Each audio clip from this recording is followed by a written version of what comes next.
in an odd way, teams in the NFL right now is the New York Giants, who seem to be sinking like stones.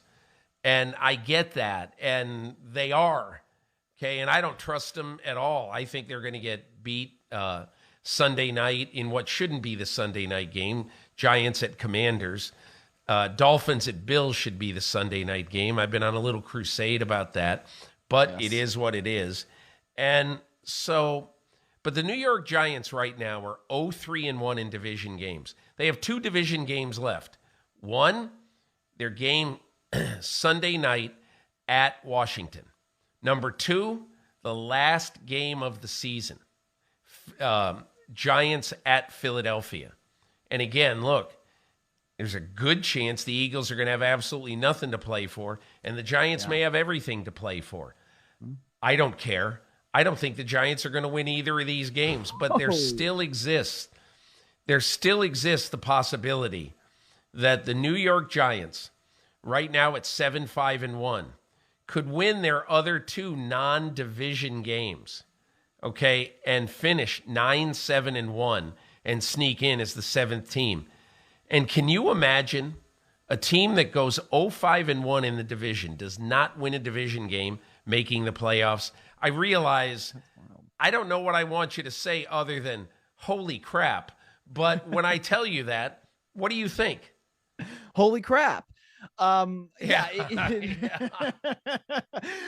think it says a lot about the fact that we didn't necessarily expect very much from Brian Daboll's Giants in his first year, and they came out and they played well. You know, they beat Tennessee in week 1, and they were very competitive. Saquon Barkley's running like he hasn't run in years. Daniel Jones was making plays. And then, you know, they play the teams that are a little bit more familiar with the personnel, where I guess you could throw the personnel out the window, and they haven't been as successful. So I guess that's part of it. I don't know.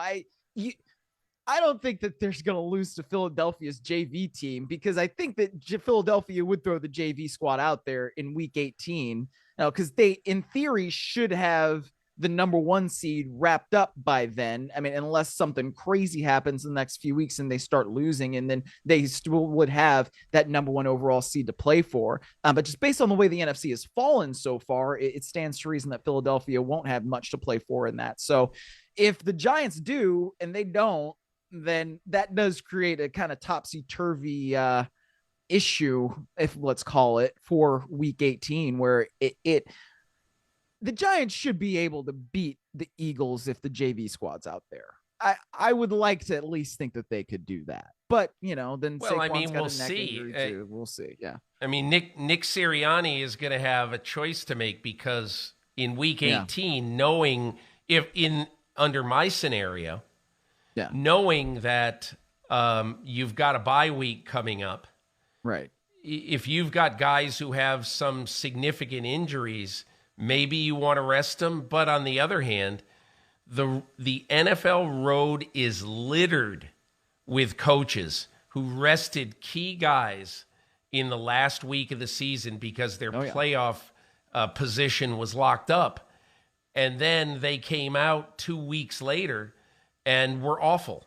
So, basically the Philadelphia Eagles, if he rests Jalen Hurts and whoever else, they would go a minimum of 20 days without playing a football game.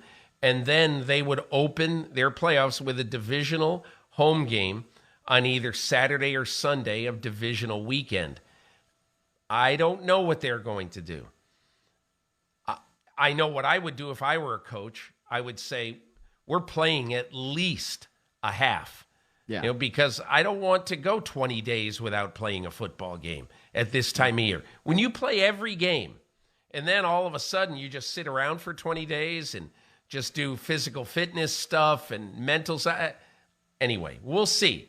It makes a difference. I would be surprised if he rested everybody. Hi, I'm Mike Tirico, and thanks for watching. Make sure to hit subscribe for the latest news and highlights from NBC Sports.